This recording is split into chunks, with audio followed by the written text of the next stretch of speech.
Hello, and welcome to a new series here at Martlet Games called The Creative Exchange, where I'll interview creatives of all types, discuss their projects, and take a deeper look into their processes.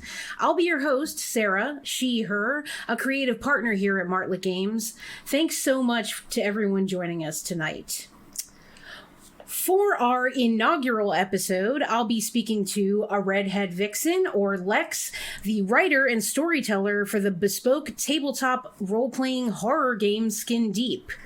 Lex is a charismatic author, model, and tabletop role-playing game performer with roles like Simone, #MurderNone, in Sinners and Saints, a Cult Divinity Lost series, the alluring and tragic vampire Cassandra in Vancouver Adjacent by Night, and Zithania in the Nuwaden Chronicles.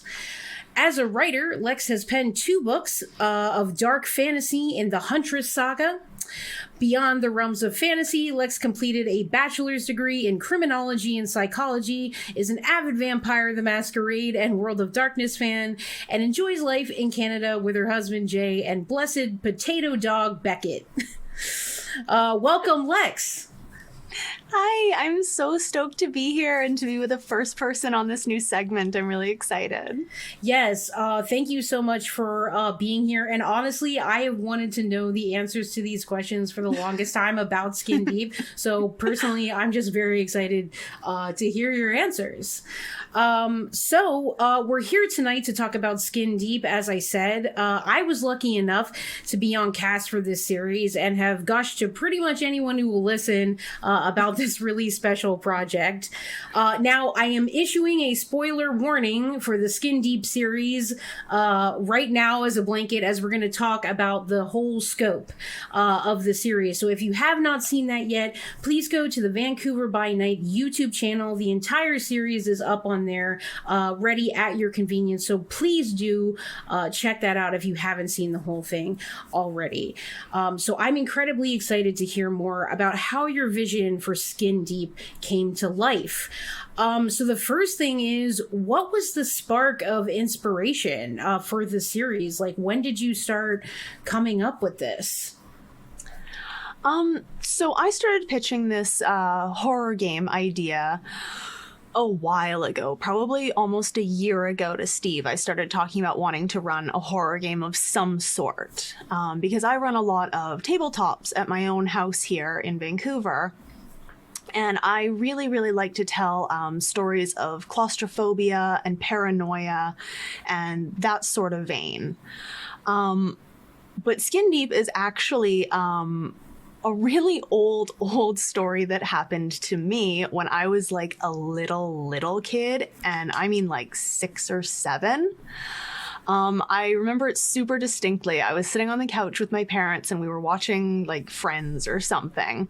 And I had this weird like tickling feeling on my face.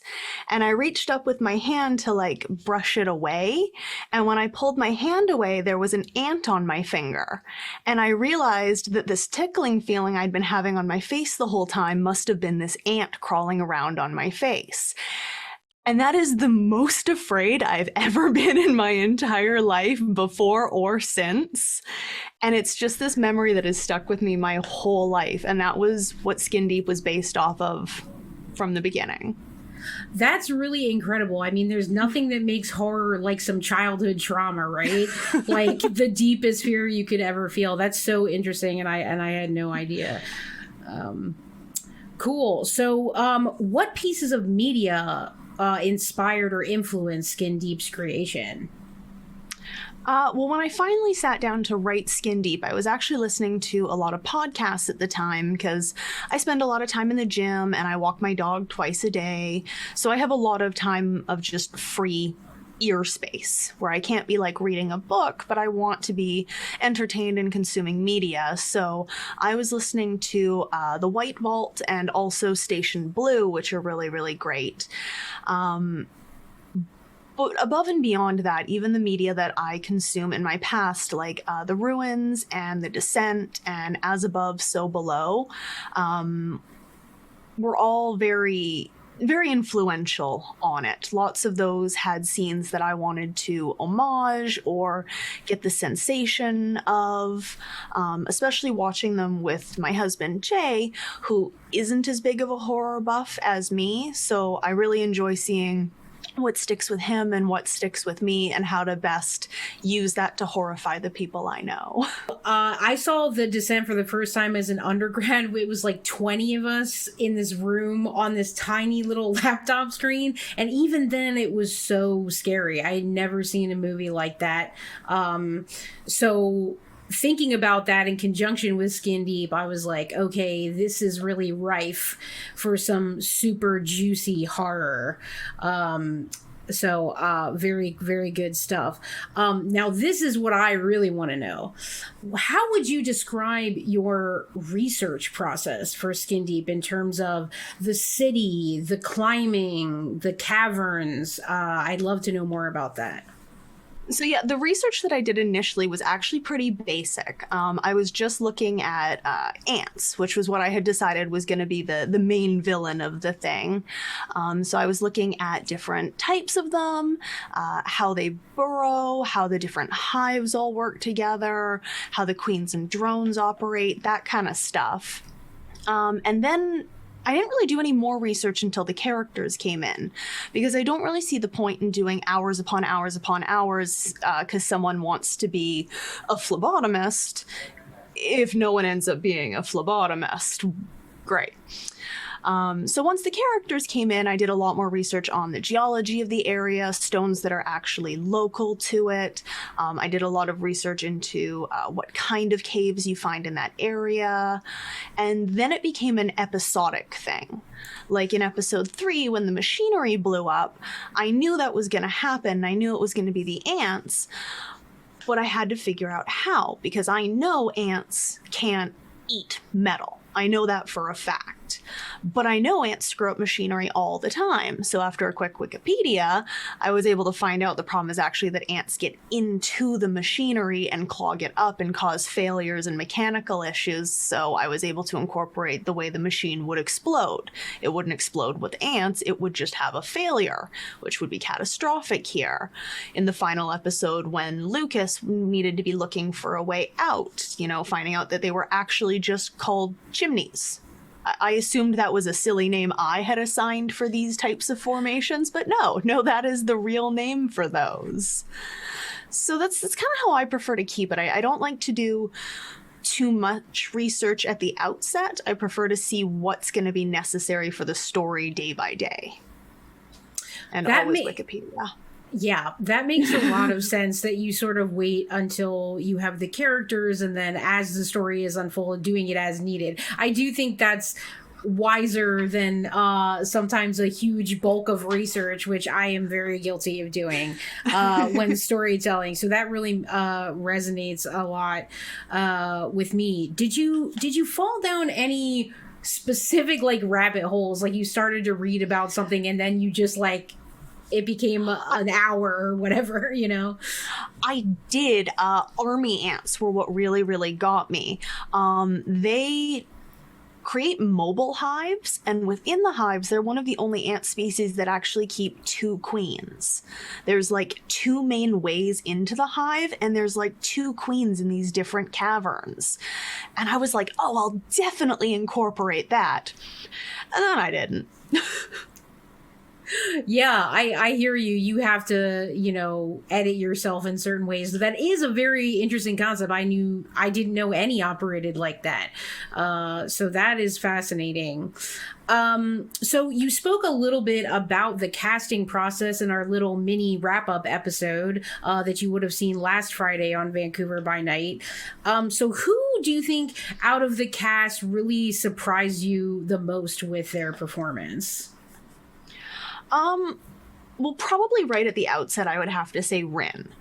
Not because I didn't trust her as a player. I obviously wouldn't have had her in the game, but I had only ever seen her play sort of one specific thing at that point. She'd played quite young, sweet, innocent type characters.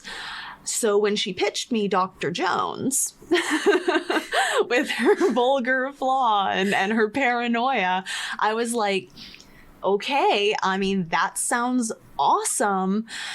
But I was prepared to have to step in if maybe that was a little more than she was prepared for, or if she found herself floundering, because I do think that's a big step for an ST, is to make sure your players never feel just kind of out there on their own.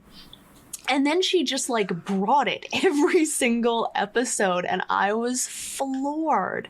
Not only in her depiction of Dr. Jones, but then when she went above and beyond board with the makeup and the picking at the makeup, I was thrilled and flabbergasted and just sold in every way. Yeah, I can completely agree with that. And I, wasn't as familiar with her as a performer. So that's interesting to hear that she sort of played a completely different archetype, because it really seems so natural. Like, she just took to it so, like, again, I never would have guessed she hadn't played a character like that. So that was really cool. And she was just delightful every episode. Like, everybody just, I think, had a really good time anytime there was back and forth between the characters. And yeah, I mean, the makeup, I think that really pushed the series. I think it elevated it in such a way. I think it immersed all us players even more into the narrative. It was just really, really super effective. So yeah, just such a great performance from Rin. Yeah. So what would you say was the most challenging aspect of managing this entire project? Not just storytelling, but really overseeing the entire process? Well, there's the obvious answer: scheduling. Scheduling is hard. Yeah. But beyond that, I would say the most challenging part was keeping a game like this on the rails that I needed it to be on without railroading anyone or anything into happening. Things like, how do I keep the characters from leaving without just dropping rocks on them? How do I get them to trigger the traps, per se? Because this isn't D&D and we weren't building a dungeon. It required some buy-in from the cast, but it also required me to give them reasons to buy in. As we saw from Patrick, who I appreciated to no end, constantly wanting to go back to the safe cavern, go back to the top, all those kind of things, which are super smart and you should do if you're ever in a real cave-in, but don't do it in skin deep. Yeah. But luckily, my other players were really, really willing to kind of step up and take that from me, so I didn't have to do the, rocks fall, everyone's trapped thing, even though I did do that in the end. But you guys were there to be like, no, we have to investigate. No, everything's definitely fine. And bought into the movie factor of it, where the smart person gets shouted down by the majority. Yes. Yeah. I think that was definitely at work in all of our minds, just sort of the collective buy-in. We always talk about that when talking about this game, and I think that's a perfect example. But I would say all the cave-ins that happened were really effective and surprising in their own ways and had different outcomes. So I really liked those aspects. I think the timing was really well done there. So this is something I was a bit curious about, because you did include this in your warning for every session there was, and I don't know that it was ever like exactly connected or elaborated. So could you tell us more about Morgellons disease and why you decided to include it in the story? For sure. So you're right. Morgellons disease was never straight up factually stated in the series. But Morgellons disease is really interesting. It's defined in one of two ways. So it's either a medical condition where small fibers or other particles emerge from the skin and sores on the skin, as well as the feeling of crawling, itching, and stinging beneath the skin, or It's the mental disease similar to delusional paratisosis, where a patient believes they have these fibers and sensations. It's really poorly understood and it's very under-researched. And at this time, there's no actual medical diagnosis for Morgellons. You can only self-diagnose with Morgellons. And I personally do self-diagnose with Morgellons. I pretty regularly have those sensations of itching and crawling under my skin. And if you've ever seen me on camera, that's one of the reasons I tend to move around a lot, why I'm kind of constantly touching at my face and my hair. And that's because I just constantly have this feeling of something underneath my skin. And it's really hard not to fall into it, especially with my anxiety. I will often catch myself, picking at freckles, or if I feel like my own earrings touch my neck, it'll really trigger me. I used to have my hair really, really short for that same reason, so I'd never feel my hair touching me. And that was what I wanted to get across with the insect antennae coming out of these sores in Dr. Jones. And there was initially intended to be a little bit more of it. But honestly, I felt like she sold it so well that I couldn't ever really push it harder than she did in that moment. And plus, the story really sort of developed away from that. I know I had some plans with like Mark's character and things like that, but it much more became a story of survival rather than madness in the end. And that's totally fine, but I never wanted to not use that content warning, since it had been such a big part of the initial story, as well as such a personal connection for me with the story. That's really interesting. And I mean, sounds very challenging to deal with, certainly. And I do wonder, we just understand so little about the brain. And I think too, I don't know if like medical sexism may come into play here, because there's just a history of not believing women and their symptoms and their pain and suffering. So I see a lot of that kind of tying in with like fibromyalgia and other very little understood nerve, skin, integumentary type of disorders that I kind of drew that parallel in my own research when preparing for the interview. And I'm hoping that it can be approached with sensitivity going forward as hopefully we learn more about it. And so thank you very much for explaining that.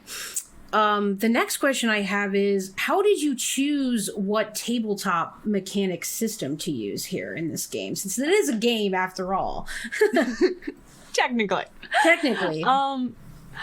So I very rarely run what you might call a pure game. It's very rare for me to run a pure D&D or a pure V5 or anything like that, because I always feel like there's just something that would be a little better or a little more thematic if I were to just kind of this way or the other. But with something like Skin Deep, I feel like V5 or even V20 have the most clear-cut, explained, everything's just right there on your sheet as you need it. And since we weren't doing disciplines, we weren't doing humanity, we weren't doing anything like that, the primary roles we were making, I think, were dex and athletics and wits and awareness, like 90% of the time. And those are right there on the sheet for you. So it's just so clean and clear, and there's no modifiers, there's no size differences. It's just a straightforward system that I feel like even someone who's never played a V20 or a V5, if you put that skills and attributes section in front of them and tell them to roll for this, they're gonna get it. Yeah, I completely agree, having played quite a bit of V5 myself. And you're right. It's got so much room for social attributes. It kind of is usually a lot of times set in modern day, so you have modern day skills to choose from on the sheet. It makes a lot of sense that would be used for this. And I mean, I think as we saw, the dice still played a huge role in how the story unfolded. I mean, sound is the number one example of that, and his sanity rolls. I feel like that really really changed the order of events that unfolded for sure. Is there anything, like, if you would run a similar type of game within this system you've kind of created, is there something you'd change about it, something maybe that didn't work, or something you'd like amp up even more? Yeah, I would definitely kind of revamp the way I did sanity. I'm not totally sure how I'd revamp it, but I would have loved to have seen a more spread out sanity drop across the game. I obviously knew there wouldn't be any in the first episode because that was meant to be your false sense of security. Sure. But I would have liked to have seen people drop sort of one sanity each in the first episode, and then a couple, and then a couple. And by the end of it, I expected people to be very low, and they were very low, and that was great. The other big thing that I would probably change about it is I might use the V5 system, or excuse me, I might use the V20 system, or modify the V5 system just a little. Because in V20, when you roll a 1 on your dice, it subtracts from your total successes. And by removing the hunger dice from V5, I sort of removed the ability to critically fail a roll. You could only fail. There was no way to catastrophically botch. Which was fine because you were all supposed to be professionals. You were all supposed to know what you were doing. There isn't a reason you should have sucked at what you were rolling. But there's something thrilling and terrifying about knowing that sometimes you just fail. And that just kind of never happened with these dice. And that's on me for removing the hunger and not thinking of another way to punish you people.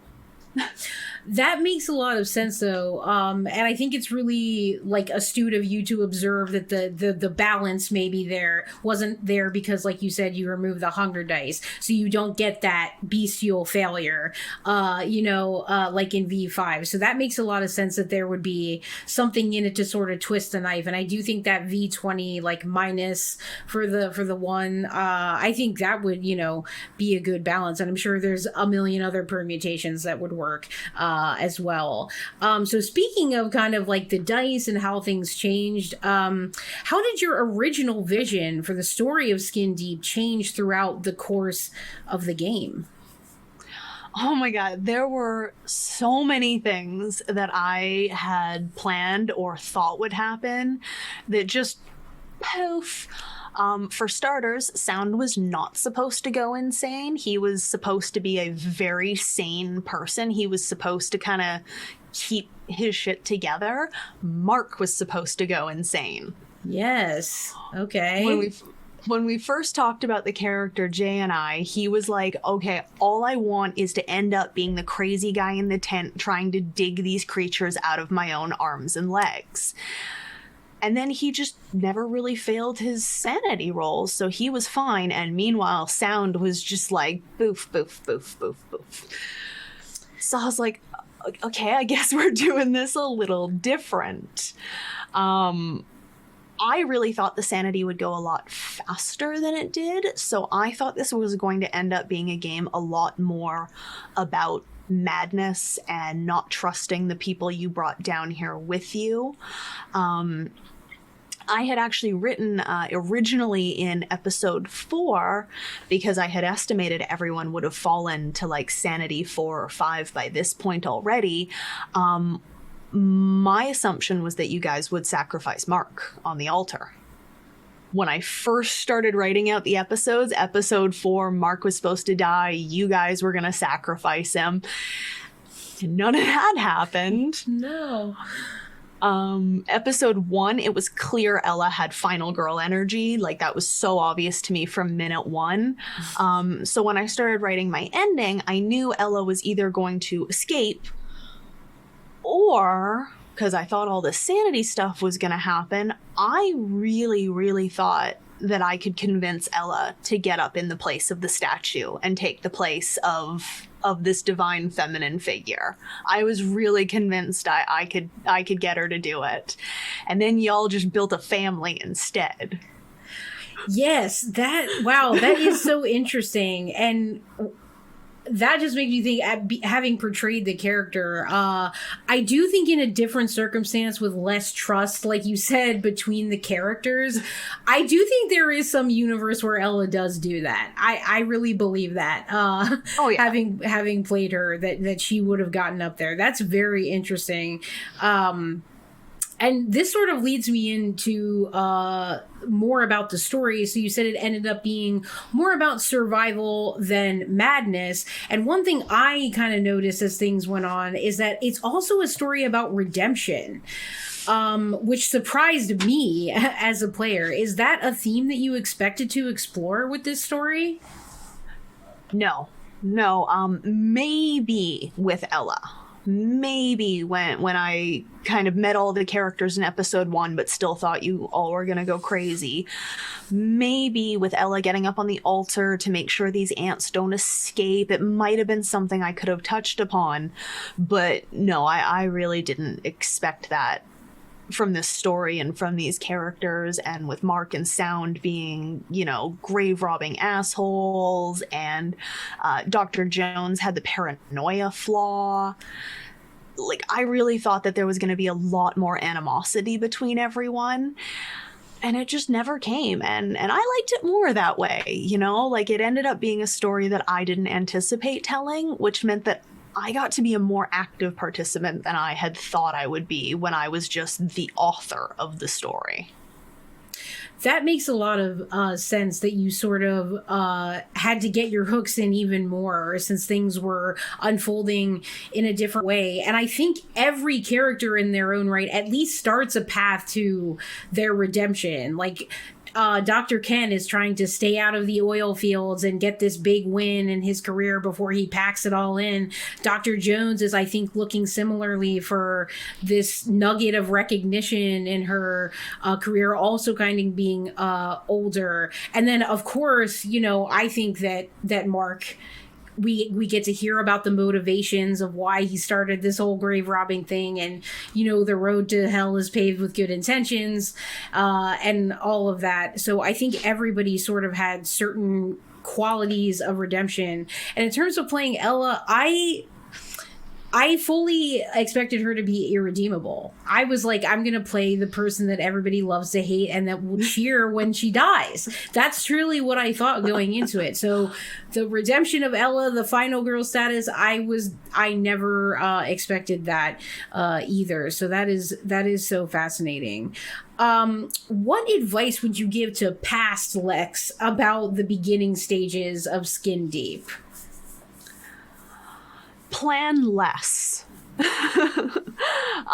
There were times where I would have like 5 pages written in case you guys did this, and a different 6 pages written in case you guys did that. And then you'd do something else and it was like, well, forget all of those notes. Let's just make it up as we go. And that's the joy of storytelling. It really is supposed to be that. It's the on-the-fly planning, the coming up with stuff.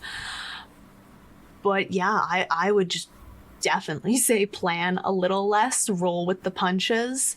I also really learned upon watching it back on Twitch just how important the soundscape was. Because I felt like when we were all here together participating in the story, we were all there. We all felt it. We were all terrified.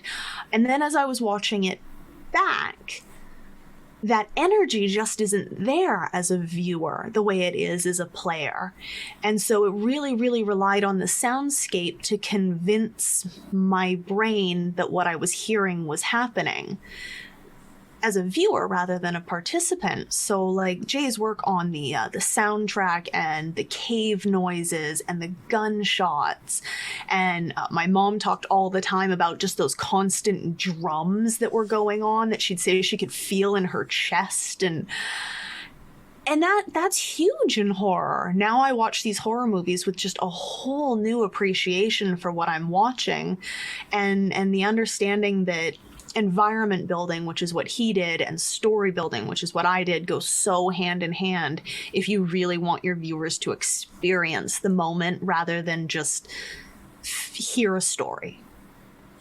Yeah, I mean, we all talked about how the production and the sound design and the music and the sound effects, how that all just elevated it to a level that you really don't see on stream. Hardly ever. I know I've never seen anything like that with that level of sound design. And I know that Jay put in so many hours and sleepless nights making this oh my God. super, super special.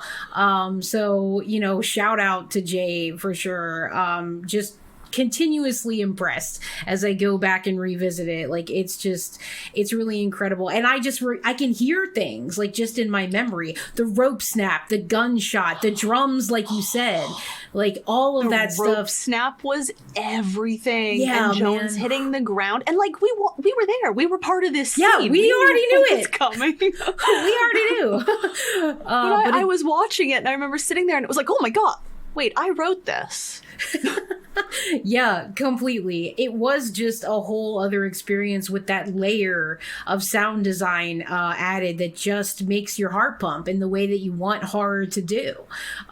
So I'm very thankful to him. And I think it's cool. You had a nice kind of creative team between you and him. That's very cool.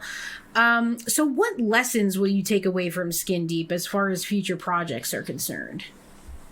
Well, like I said, definitely planning less to roll with the punches. That's a lesson I've really, really taken to heart. And so I'm going to be trying to run a 10 Candles game pretty soon, which is a game that you cannot plan for since the narrative control is so... so in the player's hands that normally my like storyboarding it out is not gonna fly. So this has really sort of given me the confidence to just write a module and go from there. And the other thing I really learned from it was just to trust my cast, that I don't have to be so prepared to jump in, because when you cast a game, you know what you're buying into for the most part. Like I knew most of the players who were there, and the ones I didn't were known by players I did know. And if they trusted them, then I could trust them. But that still really didn't stop me from not trusting a single one of you and always being prepared to jump on you in like those silent moments where it seems like you're waiting for the ST to do something, knowing when to let those breathe. When it's not the end of a scene, but is instead a moment that the players, or that the characters, I should say, are taking. Because that's really the big difference, is knowing when the players are taking a moment and you as the ST should step in, and when the characters are taking a moment and you as the ST need to let it happen. And that's hard because it feels like dead air. And that dead air is death to a story. But it's not dead air, it's atmosphere. Yeah, I completely agree. And I think it's very relatable as someone who stepped into the storytelling seat just very recently and just am learning all these lessons kind of the hard way. Everything you said is really, it's really spot on. And I know there were times that the cast would make some leaps and choices that we didn't necessarily talk about beforehand or telegraph. And I think there was such a sense of mutual trust that the players knew that they could take risks in playing their character. That's how I felt, especially in that one where I kind of dressed down sound. That was one thing that I was like, okay, I think this is the right time for this to occur. But there was no necessary prompting from you, and it just, I think, had to operate on the trust that we both had for the story and in each other and things like that. But I completely relate to all the things you said there. So that has been a lot about Skin Deep. Now I want to know, can you tell us a little bit about the next project you're cooking up for 2022, which is inspired by the world of the Saw movies? Yeah, I'm way excited for this one. I am a huge Saw fan. I have seen every Saw in theaters after the first one, usually on opening night, except for Spiral, because of course COVID, the theaters were still shut, so I watched that at home. I'm on the fan sites, the magazine, like this is my jam. So my hope for this one is to take it even further. I want to create a truly cinematic gameplay experience. Something that when the players rewatch it at home, they're going to discover more things in this movie that their characters didn't even know about. So without giving too much away, the game is going to center around individuals who have already played a Saw game before, and for some reason or another have wound up back in this situation again. So I'm hoping to do flashbacks, twists, reveals, voiceovers, videos, the whole thing.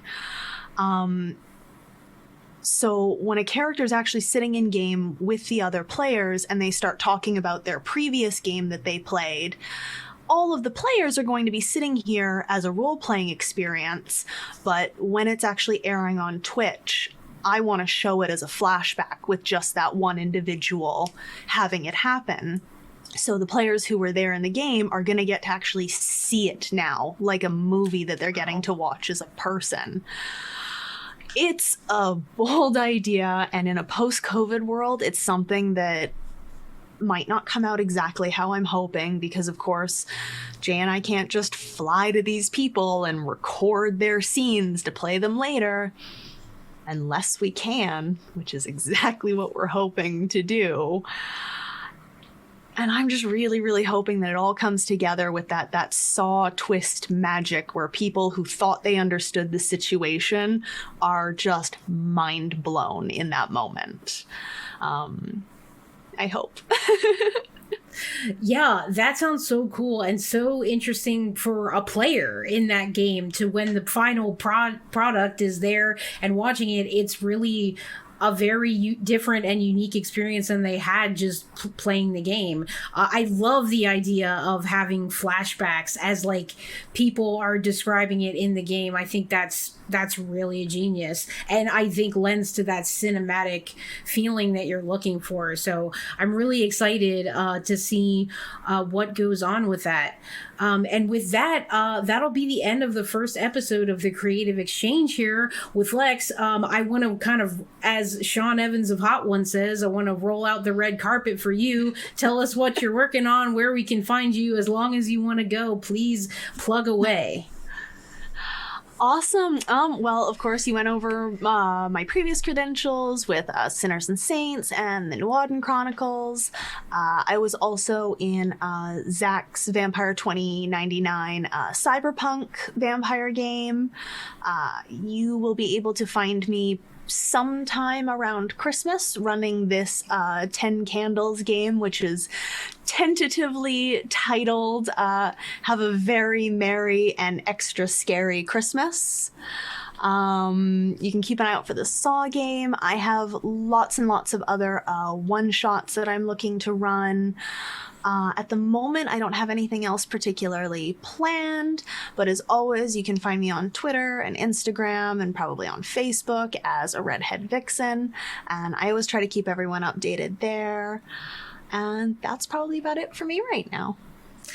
That's awesome. Thank you so much for being on this very first episode of Creative Exchange, Lex. It was such a pleasure to get a deeper look into Skin Deep.